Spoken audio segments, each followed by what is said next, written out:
शरीयत सिर्फ एक काम की इजाजत मांगने की का हुक्म देती है, वो भी औरत को, कि वो नफली रोजा नहीं रख सकती है अपने शौहर की इजाजत के बगैर। और उसकी वजह सिर्फ इतनी है कि शौहर बिजनेस करता है, कारोबार करता है, थका हुआ है, घर पे आया दिन में और देख रहा है मेरी बीवी बनी सवरी बैठी है, उसका दिल आ गया। अब वो चाहता है कि मैं अपनी बीवी से कुछ उसके जिस्म से लज्जत हासिल करूं, बुलाऊं, बीवी है मेरी, कुछ लुत्फ अंदोज हो जाऊं, बीवी है मेरी, कुछ मैं एंजॉय कर लूं, अपनी बीवी को अपने गले लगाऊं, फायदा हासिल करूं। और वो चाहता है कि मैं अपनी थकावट उतारूं, और वो आके कह रही है मैं तो रोजे से हूं, तो कितना गुस्सा आएगा उसे। कम बखत, मैं तो तेरे लिए आया, तू रोजे से। इसलिए कहा कि अल्लाह के रसूल ने कितना बड़ा यहां मर्दों का ख्याल रखा है, और औरतों को हुक्म दिया है कि तुम नफली रोजा नहीं रखो जब तक कि तुम्हारा शौहर तुम्हें इजाजत न दे, अगर दे तो रख लो, इसलिए कि हो सकता है कि उसको दिन में तुम्हारी जरूरत पड़ जाए। ये सुना है एक वाकया, मुअत्ता इमाम मालिक में आया कि अल्लाह के नबी सल्लल्लाहु अलैहि वसल्लम के पास एक सहाबी आए, एक औरत आई सहाबिया, और शिकायत करने लगी, अल्लाह के नबी मेरा शौहर जब भी घर में घुसता आता ठोंका ठोंक लगता, खूब मारता है मुझे, मैं रोजा रखती हूं तो तब भी मारता है, और मैं नमाज पढ़ती हूं तब भी मारता है। अल्लाह के नबी सल्लल्लाहु अलैहि वसल्लम ने कहा, ये तो बड़ा गलत काम है, लेकिन जब तक मैं उनकी सुन नहीं लूंगा मैं फैसला कैसे करूं, उनको बुलाओ। शौहर को बुलाया गया, कहा अल्लाह के नबी सल्लल्लाहु अलैहि वसल्लम ने तुम्हारी बीवी शिकायत लेके आई है कि तुम इसको बहुत मारते हो, बहुत ठोंकते हो, क्या बात है। औरत ने कहा अल्लाह के रसूल जारे भी नहीं जर्राब है, मारता ही नहीं, बहुत मारता है, जिसको हम अपनी जबान में कहते हैं कि ठुकाई करता है अच्छी तरह। तो अल्लाह के नबी ने कहा, अल्लाह के रसूल, ओ साहबी ने कहा अल्लाह के रसूल मेरी बीवी बिल्कुल झूठ नहीं बोल रही है, सच बोल रही है। कहा क्यों? कहा अल्लाह के नबी आप ही बताइए, मैं दिन में मेहनत मजदूरी करके आता हूं, घर में घुसता हूं, सोचता हूं कि अपनी बीवी से कुछ हासिल करूं, मिलूं, तो पता चलता है कि वो रोजे से है। कहती मैं तो रोजे से हूं। ठीक है भाई, रोजे से तो रोजा पूरा कर ले। इफ्तार करने के बाद, मेहनत मजदूरी करने के बाद, जब मैं ईशा की नमाज पढ़ने के बाद घर आता हूं तो अपने हाथ से मुझे खाना निकालना पड़ता है, देखता हूं ये मुसल्ला बिछा के सजदे पे सजदे ठोके चली जा रही है, पूरी पूरी रात नमाज पढ़ रही है। अल्लाह के नबी रात में ये नमाज में पूरी रात गुजार देती है, दिन में पूरे रोजे में रात गुजार देती है, तो अब आप बताइए मैं इसको मारूं नहीं तो क्या, चूमूं, क्या करूं इसे। अल्लाह के रसूल का फिर पूरा गुस्सा उस औरत के ऊपर आ गया, तुम अपने शौहर की शिकायत कर रही हो, सारी गलती तुम्हारी है, तुम अपने जिस्म से अपने शौहर को रोकती हो। फिर आपने बताया कि औरत को नफली रोजा रखने के लिए इजाजत लेना पड़ेगी अपने शौहर से। हाँ, यहां यह मसला है कि अगर वो रात में नफली नमाज पढ़ रही है और शौहर उसको बुला रहा है तो उसको नफली नमाज छोड़ के शौहर के पास जाना पड़ेगा। शौहर की खिदमत करना भी इबादत में शामिल है। अगर एक तरफ तुम्हारी वो इबादत जा रही है नमाज, नफली नमाज की शक्ल में, तो दूसरी इबादत तुम कर रही हो, तो याद रखिए, इस चीज का एहसास अपने अंदर पैदा कीजिए। वमा खलक़तुल जिन्ना वल इंसा इल्ला लियअबुदून, ओ मेरे बंदो जिन और इंसानों, मैंने जिन्नों को और इंसानों को सिर्फ और सिर्फ अपनी इबादत के लिए पैदा किया है। इबादत के लिए हम आए। इबादत किसे कहते हैं? मैंने कहा था ना कि आज कुछ बातें आपको ऐसी बताएंगे आपको पसंद आएगी। इबादत, चार चीजें समझ लीजिए। एक होता है अब्द, सब मादा एक ही है। एक होता है अब्द, एक होता है आबिद, एक होता है माबूद, और एक होता है इबादत। एक ही चीज से बना है सब। हम और आप कौन हैं? अब्द। बंदे किसके? अल्लाह के। और अल्लाह की रजामंदी के लिए जो काम किया जाता है वो क्या कहलाता है? इबादत। हम कौन है? अब्द। अब नमाज पढ़ी जा रही है, रोजा रखा जा रहा, अल्लाह को खुश करने के लिए जो काम किया जा रहा वो क्या हुई? इबादत। अब नमाज पढ़ने वाला, रोजा रखने वाला कौन हुआ? इबादत करने वाला कौन हुआ? आबिद। और ये इबादत किसके लिए की जा रही है? अल्लाह के लिए। वो कौन हुआ? माबूद। अब्द बंदा, इबादत बंदगी, आबिद बंदगी करने वाला। जो चीज की जा रही है वो इबादत, और जिसके लिए की जा रही है वो माबूद। अच्छी तरह समझ गए होंगे। चार चीजों को समझ लीजिए। हम और आप सब हैं बंदे, अब्द। और जो बंदगी करते हैं, करने वाला आबिद। जो की जा रही है वो इबादत, जिसके लिए की जा रही है वो है माबूद। और वही हमारा मालिक है। और अब्द के माना होते हैं गुलाम। हम हैं गुलाम। अब एक चीज और मैं आपको समझाऊंगा। एक होता है नौकर और एक होता है गुलाम। एक होता है मुलाजिम और एक होता है गुलाम। हम किसी सरकारी स्कूल में या सरकारी ऑफिस में, हमारी सरकारी नौकरी है, तो हम कौन है? सर्वेंट। हम कौन है? नौकर। लेकिन गुलाम नहीं है। अल्लाह ने हमें अपना नौकर नहीं कहा है, अल्लाह ने हमें अपना गुलाम कहा है। हम अल्लाह के नौकर नहीं है। नौकर क्या होता है? नौकरी की एक लिमिट होती है। मसलन स्कूल में हम मुलाजिम है या मदरसे में हम पढ़ा रहे हैं, हमारी ड्यूटी है 8 से 12। तो 8 से 12 तक हम आपके मुकल्लफ हैं, हम पढ़ाएंगे बच्चों को। और आपने हमें बच्चों को पढ़ाने के लिए रखा है। अगर आप हमसे पानी मंगाएंगे हम ला के नहीं देंगे, आप हमसे घंटा बजवाएंगे हम नहीं बजाएंगे, क्योंकि हमने जो नौकरी आपकी की है वो पढ़ाने की है, चपरासी की नहीं की है। और जिसने चपरासी की नौकरी की वो पढ़ाएगा नहीं, वो घंटी बजाएगा, पानी लाएगा, आपकी सेवा करेगा। और जैसी 12 बजे छुट्टी हुई हम आज़ाद हो गए। अब आप हमसे 12 के बाद 1 बजे 2 बजे हमसे काम नहीं ले सकते हो, क्योंकि उसकी तनख्वाह आप हमें नहीं दे रहे हैं। आप 8 से 12 तक हमसे काम ले सकते हो। जो आपके सिस्टम है, जो आपके रूल है, इसको क्या कहते हैं? नौकरी करना। नौकरी का पीरियड होता है 8 से 12, 9 से 5, 10 से 6। हमने इतनी देर की, उसके बाद हम फ्री। लेकिन गुलाम का कोई टाइम टेबल नहीं होता है। अरब के अंदर लोगों को खरीदा जाता था, बच्चों को खरीदा जाता था, मर्दों को और औरतों को खरीदा जाता था। जिन लोगों को, मर्दों को खरीदा जाता था उनको कहा जाता था गुलाम, और जिन लड़कियों को खरीदा जाता था उनको कहा जाता था लौंडी। जब हमने पैसे देकर खरीद लिया है, रकम देकर खरीद लिया है, तो तुम मेरे नौकर नहीं हो, मेरे गुलाम हो। हम दिन में भी तुमसे काम करा सकते हैं, और रात में भी अगर हमें किसी काम की जरूरत पड़ेगी तो रात में हम उठाएंगे और तुमसे काम करवाएंगे, क्योंकि तुम मेरे नौकर नहीं हो, मेरे गुलाम हो। तो नौकरी और गुलामी में फर्क समझा? हम अल्लाह के कौन हैं? गुलाम। अल्लाह ने नौकर नहीं कहा है। वो सुबह फजर की नमाज में उठने को कहेगा तो हमें उठना पड़ेगा, क्योंकि हम उसके गुलाम हैं।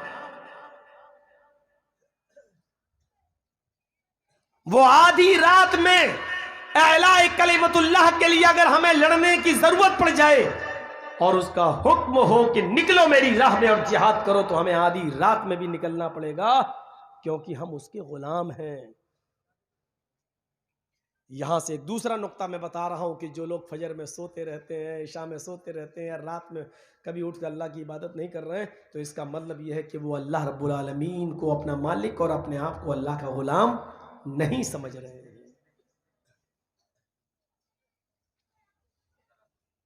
और अल्लाह ने अपने गुलामों की, अपने बंदों की पहचान बताई। वइबादुर रहमानिल्लज़ीना यमशूना अलल अर्दि हौना व इज़ा खातबहुमुल जाहिलूना क़ालू सलामा वल्लज़ीना यबीतूना लिरब्बिहिम सुज्जदन व क़ियामा वल्लज़ीना यक़ूलूना रब्बना अस्रिफ़ अन्ना अज़ाब जहन्नम इन्ना अज़ाबहा काना गरामा इन्नहा साअत मुस्तक़र्रन व मुक़ामा। ये पहचान है गुलामों की। और हमारे रहमान के सच्चे बंदे, रहमान के सच्चे गुलाम तो वो हैं यमशूना अलल अर्दि हौनन, जो जमीन पर जब चलते हैं, अपने घर से जब निकलते हैं तो आजिज़ी के साथ, सुकून के साथ, उनकी रफ्तार में मतानत होती है, संजीदगी होती है, रिया नहीं, तकब्बुर नहीं, दिखावा नहीं, घमंड नहीं होता। वो जमीन पर आजिज़ी के साथ चलते। वइज़ा ख़ातबहुमुल जाहिलून, रास्ते में जब जाहिल उनसे मिल जाते हैं, रास्ते में जब जाहिलों से साबिका पड़ता है और जाहिल जब उनसे मुखातब होते हैं तो ये उनके मुंह नहीं लगते। कालू सलामा, अस्सलामु अलैकुम कहकर निकल जाते हैं। अच्छा, जाहिलों के मुंह लगकर कुछ मिलेगा? अब रास्ते में जा रहे हैं, ऐसे गुजर रहे हैं, हम अपने घर की तरफ जा रहे हैं, मस्जिद से निकले हो, घर की तरफ जा रहे हैं, रास्ते में चाय की दुकान पड़ी, जाहिल बैठे हुए हैं, चाय पी रहे हैं।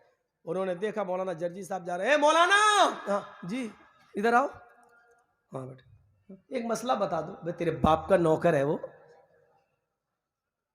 रास्ते में जाते हुए देखा तो तुझे मसला याद आ गया। अगर तुझे मसला पूछना ही था उस आलिम से तो उसके घर जाता, तू प्यासा था कुएं के पास जाता, या वो मस्जिद में नमाज पढ़ाने जाते तो मस्जिद में नमाज के बाद मसला पूछता। मौलाना नजर आ गए तो तुझे मसला याद आ गया। ये जाहिल है। चाय की होटल पर मौलाना को देखता है, बैठकर बोला, ए मौलाना इधर आओ, 100 रुपए मदरसे में चंदा दे दिया तो तुम्हारे बाप का गुलाम हो गया वो मौलवी।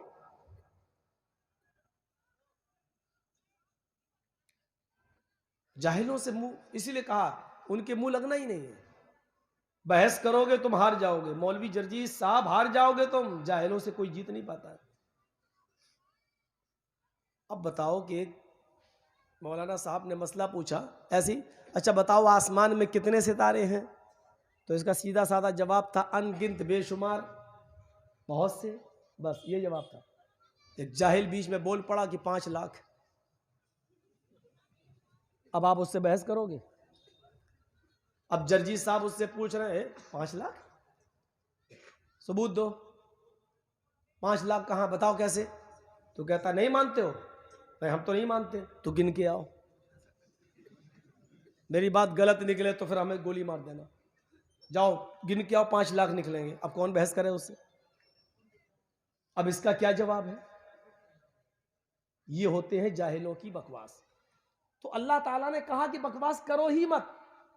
वइज़ा खातबहुमुल जाहिलून, जब जाहिल तुमसे मुखातब होने लगे सड़कों पर, रोड पर या कहीं भी, तो अच्छा मुझे काम है, अस्सलाम वालेकुम रहमतुल्लाह, अस्सलाम कहो और आगे बढ़ जाओ।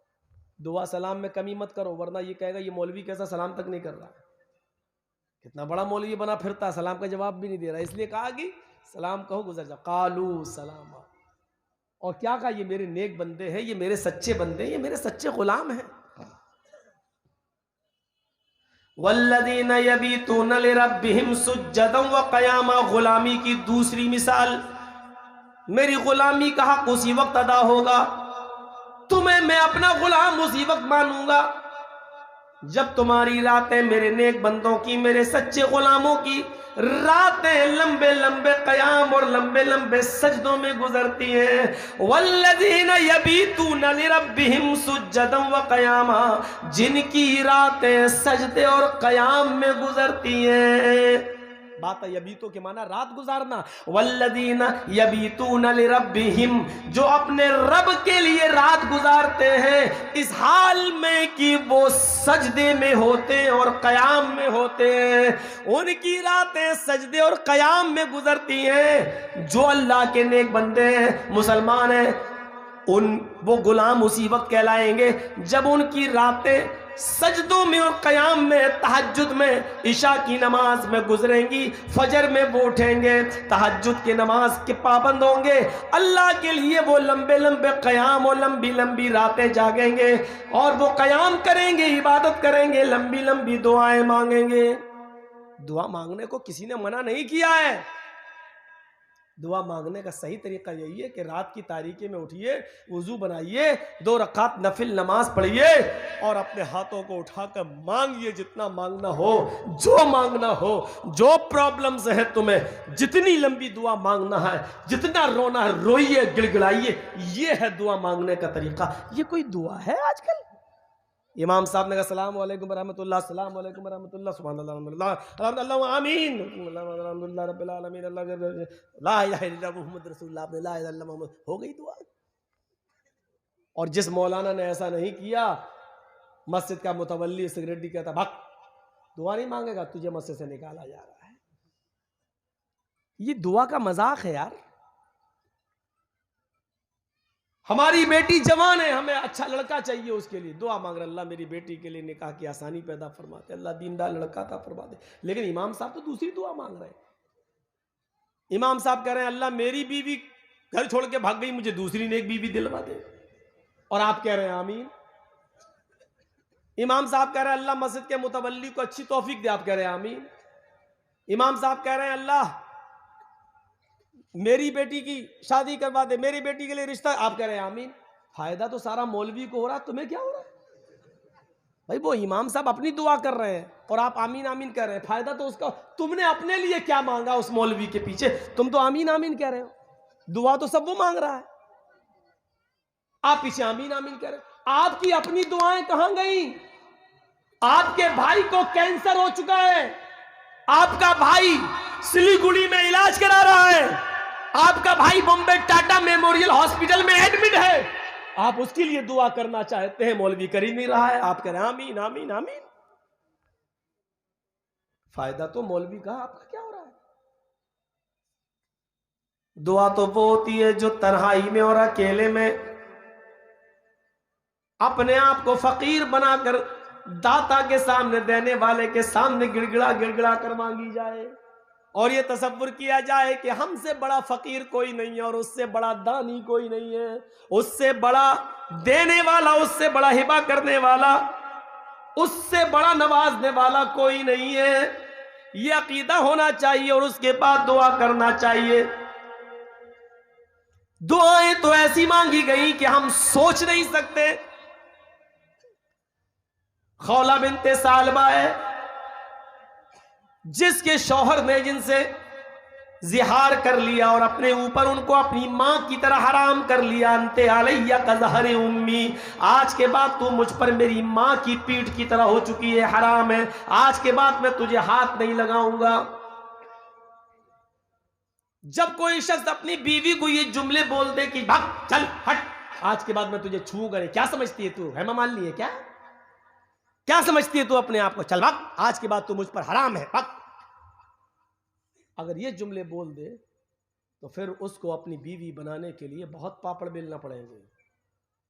ये कोई मामूली जुमले नहीं है, तलाक नहीं हुई, लेकिन आप उससे अब मिल भी नहीं सकते हो जब तक कि एक जुर्माना अदा ना कर दो। अब जुर्माना क्या है वो सुनिए। खौला बिनते सालबा के शौहर ने जब अपने बीवी को गुस्से में कह दिया, अंते अलैया कज़हर उम्मी, तू मुझ पर मेरी मां की तरह हराम, बाद में एहसास हुआ, गुस्सा जब खत्म हुआ, बीवी ये मैंने क्या कह दिया? कहा अब क्या होगा, बच्चे हैं छोटे छोटे, अब क्या होगा? कि जाओ अल्लाह के रसूल के पास, कोई रास्ता निकालेंगे। अल्लाह के नबी के पास भी कोई रास्ता नहीं है।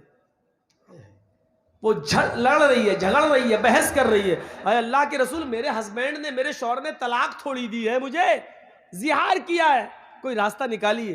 अल्लाह के नबी कहते नहीं, अब वो तुम्हें छू नहीं सकते, तुम उनके लिए हराम हो चुकी हो, दूर रहो।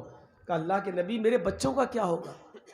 कहा कुछ नहीं, तुम उनके पास नहीं जा सकती, तुम उनके लिए हराम हो चुकी। उसने जिद की, अल्लाह के नबी ने उसको अपने घर से बाहर कर दिया।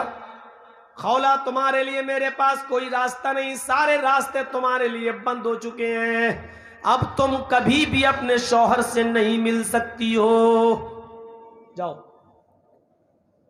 अल्लाह की इस नेक बंदी ने क्या किया, जैसी वो अल्लाह के नबी के घर से निकलती है, हुजरे आयशा से निकलती है,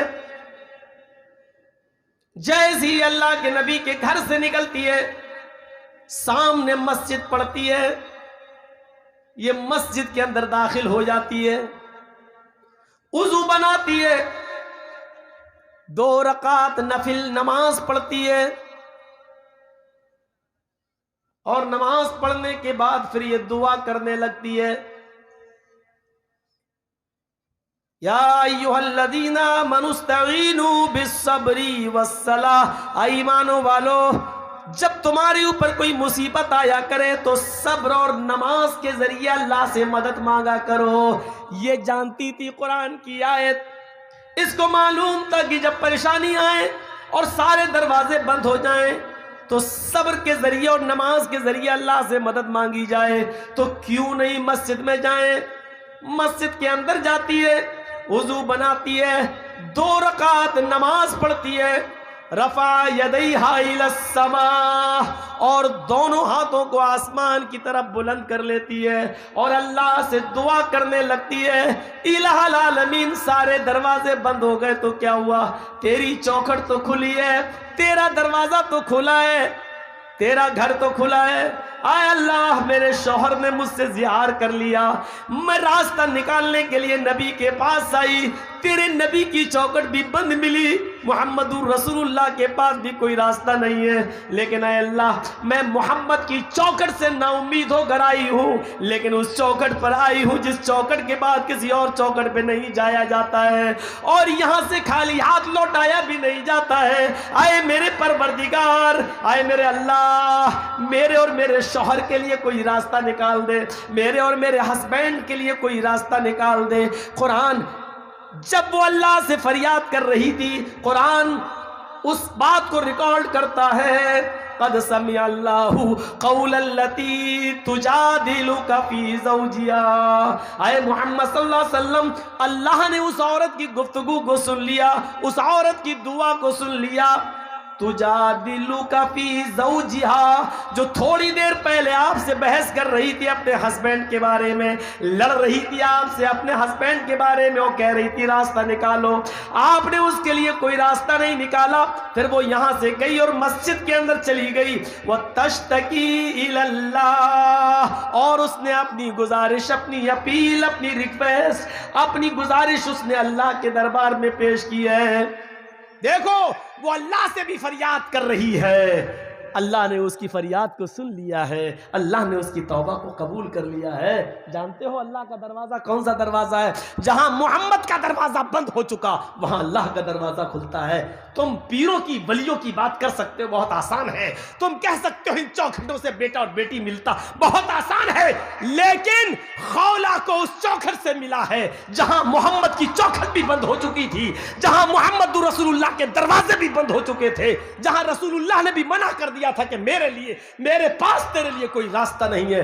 तब अल्लाह रब्बुल आलमीन ने उसके लिए रास्ता निकाला है। जिसके लिए मोहम्मद के पास भी कोई रास्ता ना हो, उसके लिए रास्ता अल्लाह के पास है। इसलिए हुक्म दिया अल्लाह के रसूल ने, इज़ा सअलता फस्अलिल्लाह, जब सवाल करो तो अल्लाह से सवाल करो, जब मदद मांगो इज़स्तानता फस्तईन बिल्लाह, और जब मदद मांगो तो एक अल्लाह से मदद मांगो। यह है तौहीद की जान, यह है तौहीद की रूह, जो हमारी और आपकी समझ में नहीं आती। आपके यहाँ का एक पीर है, पीरज़ादा के नाम से मशहूर है,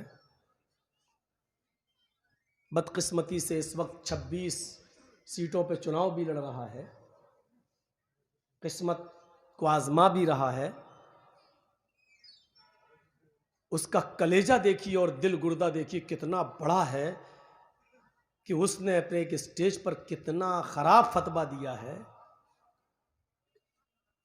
उसने कहा कि अपने पीर की इजाज़त के बगैर तो आप नफिल नमाज भी नहीं पढ़ सकते हो, तो वोट कैसे दोगे किसी और को? जाती मफाद के लिए शरीयत के किसी मसले को गलत बता देना, यह तुम्हारे मुबारक हो, क्योंकि तुम्हारी नजर में शरीयत की कोई इज्जत ही नहीं और रसूलुल्लाह का कोई मकाम ही नहीं।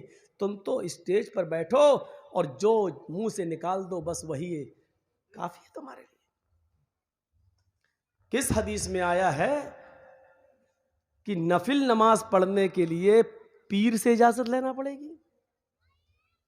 अल्लाह के नबी सल्लल्लाहु अलैहि वसल्लम जब इजाजत दे चुके हैं कि नफिल अल्लाह से करीब करती है इंसान को, जिसका दिल चाहे पढ़े और जिसका दिल चाहे ना पढ़े, पढ़ोगे तो सवाब, ना पढ़ोगे तो तुम्हें कोई गुनाह नहीं।